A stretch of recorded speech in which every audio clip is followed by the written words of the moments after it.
इसलिए संत ने कहा कि जीवन में संकल्प लीजिए, आप 1 घंटे का धार्मिक मत बनिए, आप 1 घंटे का सत्संगी मत बनिए। उससे अच्छा है कि आप पूरा पाप ही कर लीजिए, एक बार पूरा धार्मिक बनिए।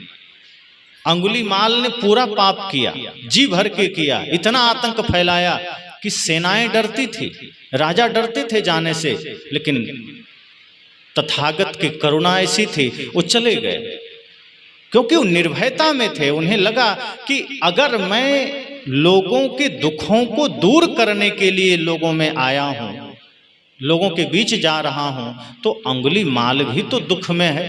उन्हें अंगुलीमाल की क्रूरता नजर नहीं आई, उन्हें उसके क्रूरता के पीछे छिपा हुआ दुख नजर आया। वो अपनी करुणा की दृष्टि से उसके दुख को देखते हैं और चल पड़ते हैं। और फिर क्या हुआ, इतनी पराकाष्ठा पर वो है हिंसा के, चोरत्व के, आडंबर के, तमाम तरह के विकारों की शिखर पर खड़ा है अंगुलीमाल। लेकिन बुद्ध के ज्ञान के प्रभाव में, बुद्ध के प्रेम करुणा के प्रभाव में, बुद्ध की वाणी के प्रभाव में धीरे धीरे उसका सब कुछ क्षीण हो गया। एक व्यक्ति ने कहा कि अगर हमने जीवन में पाप कर्म किए हैं तो क्या वो फल मिटेगा? क्या हम अपने भाग्य को बदल सकते हैं? तो एक बात गांठ बांध लीजिए कि मनुष्य जीवन में ही सारे कर्म बंधन को काटा जा सकता है, क्योंकि मनुष्य जीवन है ही कर्म की भूमिका, ये भोग की भूमिका नहीं है। यहाँ रत्नाकर भी अपने जीवन को बदल के वाल्मीकि हो जाते हैं, अंगुलीमाल भी अपने जीवन को बदल के अहिंसक हो जाते हैं। इसलिए ऐसा नहीं है कि हमने पूर्व में बहुत सारे पाप किए तो अब हम पाप का फल भोगेंगे। अगर हमने पाप किए तो ये मनुष्य जीवन मिला ही है कर्म को सुधार करने के लिए। इसलिए मनुष्य जीवन को साधन धाम मोक्ष कर द्वारा कहा कि ये मनुष्य शरीर मोक्ष का द्वार ले जाने वाला साधन है।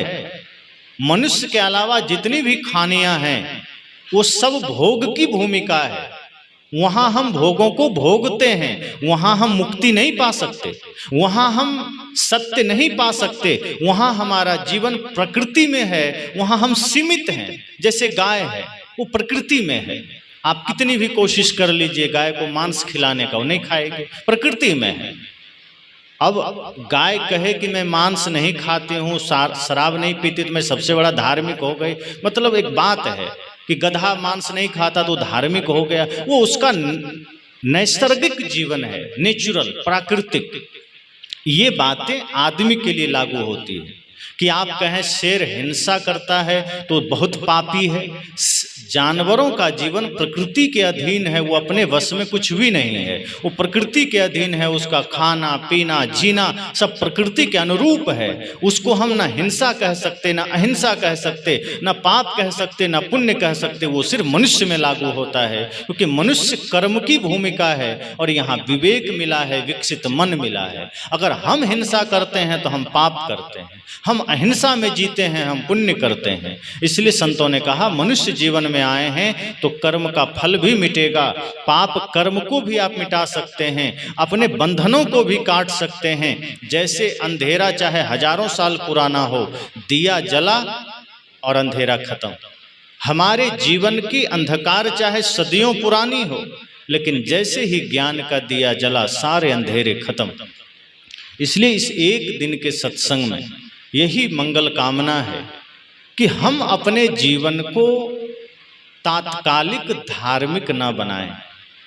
धर्म क्षण पल के लिए नहीं हो, सत्संग घंटे 2 घंटे के लिए नहीं हो, ध्यान थोड़े समय के लिए नहीं हो, ये 24 घंटे हो। जहां अन्य लोगों ने कहा कि थोड़ा सत्संग करो, थोड़ा ध्यान करो, थोड़ी साधना करो, वहां सदगुरु कबीर ने क्या कहा? शब्द निरंतर मनुआ राता, मलिन वासना त्यागी, उठत बैठत कबहू न छूटी, ऐसी तारी लागी। उन्होंने कहा सोते जागते उठते बैठते कभी भी ध्यान नहीं छूटना चाहिए। ये 1 घंटे का ध्यान, 1 घंटे का सत्संग, 1 घंटे की पूजा से काम नहीं चलेगा।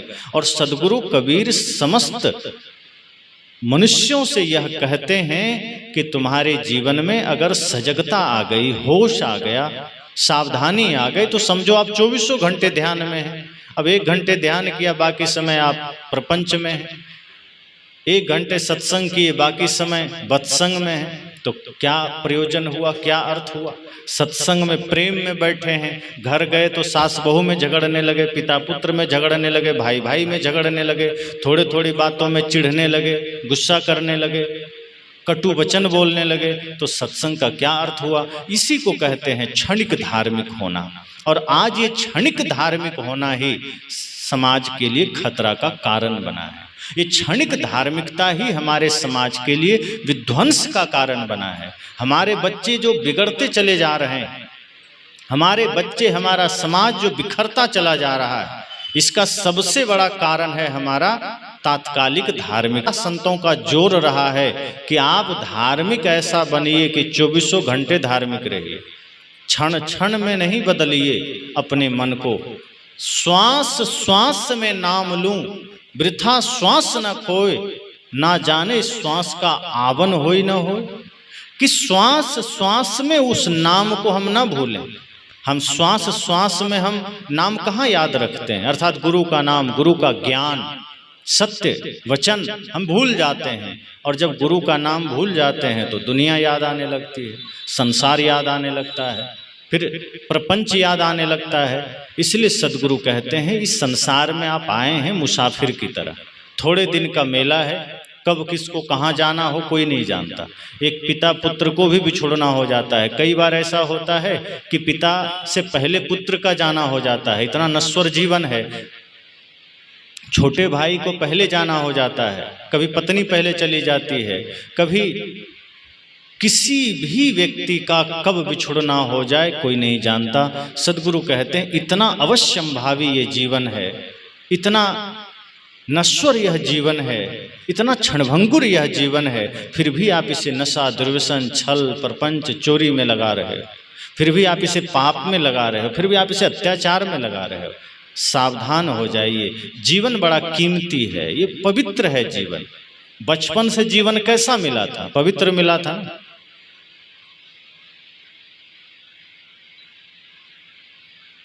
संतों ने कहा है कि जब जन्म लिए थे तो जीवन पवित्र मिला था, लेकिन उसके बाद कुसंग में पड़ करके हमने जीवन को बदरंग कर दिया। धीरे धीरे इस पर दुनिया भर के रंग चढ़ते चले गए, दुनिया भर के रंग को हमने चढ़ा दिया। कहीं हिंसा का रंग चढ़ गया, कहीं क्रोध का रंग चढ़ गया, कहीं छल का रंग, कहीं काम का रंग, कहीं द्वेष का रंग। इन सब रंगों को मिटाना है ज्ञान से। मन पवित्र था मेरा जब जहां में आए थे, धर्म कर्म कुछ न थे, अपने न पराए थे। हम बेहोश हो गए, होश जब संभाला है, पहले से जो डूबे थे हमको भी धकेला है। भीड़ आदमी की है, आदमी अकेला है। बड़ा मार्मिक वचन है। मन पवित्र था मेरा। अब छोटे छोटे बच्चों को देखिए, इनकी आंखों में सरलता है, मासूमियत है, सौम्यता है, किसी प्रकार का छल है छोटे बच्चों के आंखों में। इसीलिए बच्चों को कहा भगवान, भगवान के रूप होते हैं। न झूठ है, न चोरी है, न छल है। मतलब प्रकृति ने जो आपको जीवन दिया बड़ा कोरा दिया, पवित्र दिया, साफ दिया, कोई ऐब नहीं है। जो पूर्व के कुछ संस्कार आप लेकर आए हैं वही है जो बाद में जागृत होंगे। लेकिन बचपना में जो ये नया जीवन मिला, नया शरीर मिला, न गुटखा की आदत है, न शराब की आदत है, न चोरी की, कुछ भी नहीं है, पवित्रता है। बचपन में दांत मोती के जैसे हैं, लेकिन बाद में कुसंग में पड़ करके गुटखा, तंबाकू, बीड़ी खाते पीते दांत को ऐसा कर लिया जैसे ये जो अलकतरा होता है, सड़क बनता है, लगता है वो सब दांत में लगा लिया गया है। आदमी ऐसा दांत को कर लिया। प्रकृति ने दिया था साफ सुथरा दांत, अनार के दाने की तरह, जो एक सफेद सफेद अनार होता है, चमकता है मोती की तरह। और धीरे धीरे कुसंग में पड़कर हमने दांत को बना दिया कबाड़खाना। जैसे कूड़ादान में सब कुछ डालिए तो उसमें दाग लग जाता है, इसी तरह से जो मन में आया मुंह में डालते गए, जो मन में आया डालते गए। अब पूजा भी चल रही है और नशा भी चल रहा है। हमने भगवान के अनुसार जीवन को बनाया ही नहीं, हमने संतों के अनुसार जीवन को बनाया ही नहीं। हमने मंदिर का जीवन अलग रखा, सत्संग का जीवन अलग रखा, ध्यान का जीवन अलग रखा, और जो हम जीते हैं वो अलग कर लिए। उसमें हम नशा भी कर रहे हैं, चोरी भी कर रहे हैं, छल भी कर रहे हैं। हम ये समझ ही नहीं पाए कि बचपना से हमको इतना सुंदर प्रकृति ने जीवन दिया, हम उसको लौटाएंगे कैसा। आपको किसी ने गाड़ी दिया, जाओ भाई शहर घूम आओ, या आपको लगा कि हमें जरूरत है, तो गाड़ी आप किसी का लेकर जाएंगे तो सुरक्षित वापस करेंगे कि नहीं। पंचर हो गई गाड़ी तो क्या आप उसको देंगे कि लो भाई तुम बनवा लेना? आप बना के देते हैं। खरोंच लग गई आप ठीक करा के देते हैं। प्रकृति ने आपको शरीर दिया कैसा? नशा मुक्त, दुर्व्यसन मुक्त, हिंसा मुक्त, और जब लौटाने का समय आया तब कैसा लौटा रहे हैं? अंतिम घड़ी में क्रोध का दाग लगा है, काम का दाग लगा है, लालच का दाग लगा है, हिंसा का दाग लगा है, अब वही लौटा दी। सदगुरु कबीर ने कहा, ध्रुव प्रहलाद सुदामा ने ओढ़ी, सुखदेव ने निर्मल कीनी, दास कबीर ने ऐसी ओढ़ी, ज्यों की त्यों धर दीनी, चदरिया झीनी रे झीनी। कहा दाग लग गए चिंता मत करना, लेकिन गुरु के सानिध्य में जाकर के उन दागों को छुड़ाना। कपड़े में लग जाए तो धोबी के घर ले जाके धुलवा लेते हैं, या केमिकल्स आ गए हैं अपने से धो लेते हैं, ताकि कपड़े का दाग कहीं बाहर लेकर चले गए तो लोग क्या कहेगा, हंसेगा। और मन में इतना कचरा लेकर के लोगों के बीच जा रहे हैं तो क्या लोग हंसते नहीं हैं? पर हम उसे नजरअंदाज कर देते हैं। अपने आचरण में दाग लेकर घूम रहे हैं, उसका होश नहीं है। सदगुरु कहते हैं कपड़े में 2-4 दाग रह जाए चिंता मत करना, उससे आपका कुछ बनने बिगड़ने वाला नहीं है। लेकिन मन में आचरण में दाग रह जाए तो घर से बाहर मत निकलना। दर्पण के सामने खड़े होते हैं, चेहरा देखते हैं, कहीं दाग तो नहीं है, बाल ठीक है कि नहीं, गाल ठीक है कि नहीं, सब ठीक करते हो। एक बार आंख बंद करके ध्यान के दर्पण में अपने चरित्र को देखना कि इसमें कोई दाग तो नहीं है। अगर इसमें दाग है तो इस दाग के साथ हम बाहर नहीं जाएंगे। अगर उस दाग के साथ बाहर चले गए, कपड़े के दाग के साथ बाहर गए, तो कोई विवाद नहीं होगा, कोई झगड़ा नहीं होगा, कोई बुरा भला नहीं होगा। लेकिन अगर मन के दाग के साथ चले गए तो कहीं झगड़ा करके आओगे, कहीं विवाद करके आओगे, कहीं शराब पी कर आओगे, कहीं नशा करके आओगे, कहीं जुआ खेल कर आओगे, क्योंकि मन का दाग साथ लेकर गए थे। इसलिए सदगुरु कहते हैं बचपन का जीवन सुंदर मिला, मन पवित्र था मेरा जब जहां में आए थे। इस धरती पर जब आए थे तो मन पवित्र था, शरीर पवित्र था। लेकिन एक बात और संत ने क्या कहा, धर्म कर्म कुछ न थे, अपने न पराए थे। अब बच्चों के लिए क्या धर्म क्या कर्म? अब भाई जो बीमार है दवाई उसे चाहिए। अब जो बीमार ही नहीं है वो दवा लेने क्यों जाएगा? जो अनपढ़ है वो शिक्षा की तलाश करेगा, जो अनपढ़ ही नहीं है वो शिक्षा के लिए क्यों जाएगा? मन पवित्र था मेरा जब जहां में आए थे, धर्म कर्म कुछ न थे, न धर्म थे न कर्म थे, न पाप था जिसके लिए हमें पुण्य करना पड़े, न अधर्म था जिसके लिए हमें धर्म करना पड़े, और न अपने न पराए थे। अब जिस बच्चे का जन्म हुआ, माँ के गोद से उठा के आप किसी दूसरे शहर में दूसरे के घर दे आइए, वो उसी का हो जाता है, उसे कोई फर्क नहीं पड़ता मेरा अपना पराया कौन है। उस अवस्था में उसे कोई मालूम नहीं। आप उसे अपना और पराये की शिक्षा देते देते बड़ा कर देते हैं, तुम्हारा घर, ये परिवार, ये संसार, ये जमीन, ये जायदाद। उसे क्या पता, वो जिसकी गोद में गया उसी का हो गया। आगे संत क्या कहते हैं, धर्म कर्म कुछ ना थे, अपने ना पराये थे। अब असली बात है, हम बेहोश हो गए, होश जब संभाला है। लोग क्या कहते हैं, अरे बच्चा है अभी तो बेहोश है, अभी तो अबोध है, अभी तो बेहोश है, सब कहते हैं ना। लेकिन सच मानिए तो वही होश में है। क्यों? क्योंकि वो नशा नहीं कर रहा है, वो झूठ नहीं बोल रहा है, वो छल नहीं कर रहा है, वो चोरी नहीं कर रहा है, इसलिए अभी वही होश में है। लेकिन संत क्या कह रहे हैं, हम बेहोश हो गए, होश जब संभाला है। अब जब लोगों ने कहा बच्चा जरा होश संभाल लिया है, अब बच्चा थोड़ा बड़ा हो गया है, तब क्या हुआ, बेहोश हो गया। मतलब अब वो नशा कर रहा है, अब चोरी कर रहा है, अब छल कर रहा है, अब चेहरे की सौम्यता गायब हो गई, आंखों की सौम्यता गायब हो गई, अब क्रूरता आ गई। अब ऐसा हुआ कैसे? एक बच्चा जो सौम्य रूप में जन्म लिया है, जो सौम्यता के साथ बढ़ रहा था, जो करुणा और प्रेम के साथ बढ़ रहा था, निर्मलता के साथ बढ़ रहा था, वो क्रूर कैसे हो गया? तो आगे संत उत्तर देते हैं, पहले से जो डूबे थे हमको भी धकेला है। तो जो माता पिता समाज पहले ही उस बुराई में डूबे थे, हमको भी धकेल दिया कि तुम भी चले जाओ। जो पहले ही जातिवाद में डूबे थे, वो बच्चे को भी जातिवादी बना दिए। जो पहले ही नशा में डूबे थे, अपरोक्ष रूप से उसने उसको भी नशाखोर बना दिया। जो पहले से हिंसा के मार्ग पर चल रहे थे, बच्चे को भी हिंसावादी बना दिया। संत कहते हैं इसलिए सजग हो जाइए, ये जीवन बड़ा कीमती है। कभी भी किसी भी समय मौत आए तो मौत के आने से पहले अपने जीवन को सजाइए। इस शरीर नशा के लिए नहीं मिला, इस शरीर प्रपंच के लिए नहीं मिला। राख तो होना है, राख तो बनेंगे, लेकिन इसका मतलब ये नहीं कि शरीर से आप पाप करिए, हिंसा करिए, नशा करिए। शरीर को प्रेम में लगाइए, सत्य में लगाइए, न्याय में लगाइए, भक्ति में लगाइए। इस शरीर का सदुपयोग है।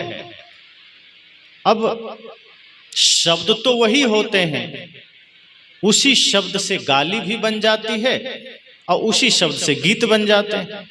अब वो तो व्यक्ति के ऊपर डिपेंड करता है कि शब्दों का कैसा प्रयोग करता है। वस्तुएं सबको मिल जाती हैं, सामर्थ्य सबको मिल जाता है, अवसर मिल जाता है, लेकिन हम क्या करते हैं? अपने अवसर का उपयोग नहीं करते, हम उसका दुरुपयोग कर लेते हैं।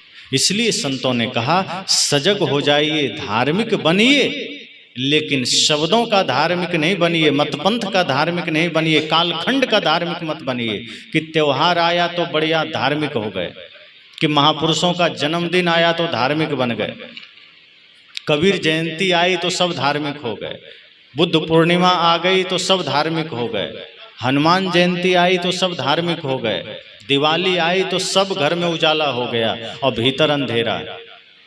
बाहर एक दिया कम जलाना, पर दिल में पूरा उजाला करना। दिल में भक्ति का दीप जल सके, दिल में ज्ञान का दीप जल सके, तब पूरा संसार में उजाला होगा। आप जिस दिन अपने आप को समझ लेंगे कि ये हमारा शरीर कीमती है, ये मंदिर की तरह पवित्र होना चाहिए।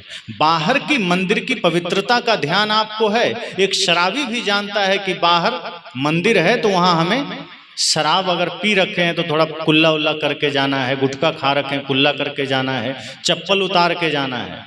लेकिन जब आप अपने शरीर को कचड़ा खाना बना देते हैं तो बाहर आप कितने भी यत्न कर लीजिए, बाहर आप कितने भी ढोंग कर लीजिए, सदगुरु उसे कहते हैं कि फिर वो आदमी नरकगामी ही बनेगा, वो फिर सत्य के मार्ग नहीं जा सकता, वो फिर शांति के मार्ग में नहीं जा सकता। आप सबसे पहले अपने घर को मंदिर बनाइए, अपने देह को मंदिर बनाइए। बाहर का मंदिर तो ठीक है, कभी आप गए नहीं गए, पूजा किए नहीं किए, गांव में है कभी चले गए, ठीक है, ताला बंद है।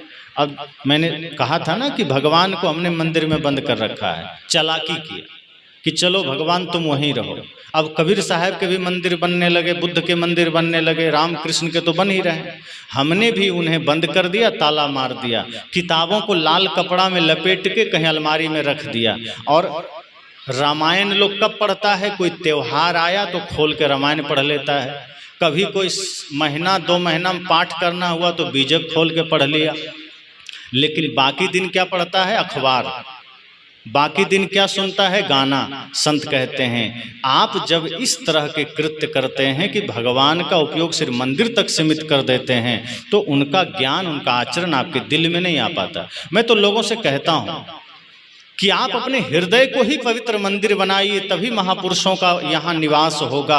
अगर आपने बाहर मंदिर बना के वहाँ भगवान को बिठा दिया तो आपके हृदय में फिर राक्षस आके बैठेगा और तभी आप पाप करेंगे। फिर आप माँ के साथ दुर्व्यवहार करेंगे, पिता के साथ दुर्व्यवहार करेंगे, और यही जीवन के लिए सबसे बड़ा खतरा है। यह शिक्षा लेनी है कि समय चाहे थोड़ा मिले, एक घड़ी आधी में पुनियाद, तुलसी संगत साधु की कटे कोटि अपराध। वो चाहे थोड़ा ही समय मिले सत्संग का, वो समझना वो अमृत का काम करता है। जागने वाला एक घटना से भी जाग जाता है, और जिसको नहीं जागना है वो जन्मों से सत्संग सुने कुछ फर्क नहीं पड़ता। जिसको चेत जाना है वो एक बुद्ध के एक मिलन से अंगुलीमाल बदल जाता है। थोड़ा सा 2-4 प्रवचन सुनने वाला आदमी भी सत्संग करा करके जीवन बदल लेता है। और जिसको नहीं बदलना है वो सोचता है चलो आपका काम है बोलना, हमारा काम है करना, हम करते रहें, हम जो करते हैं करते रहें। इसलिए सजग हो जाइए, सचेत हो जाइए। बात कालखंड में नहीं, धर्म 24 घंटे चाहिए, और वो धर्म है सत्य, अहिंसा, प्रेम, करुणा। आप सदा सदा के लिए धार्मिक बनिए, हर अवस्था में धार्मिक बनिए। और जब आप हर अवस्था में धार्मिक बनेंगे तो उसका असर सर्वत्र दिखाई देगा।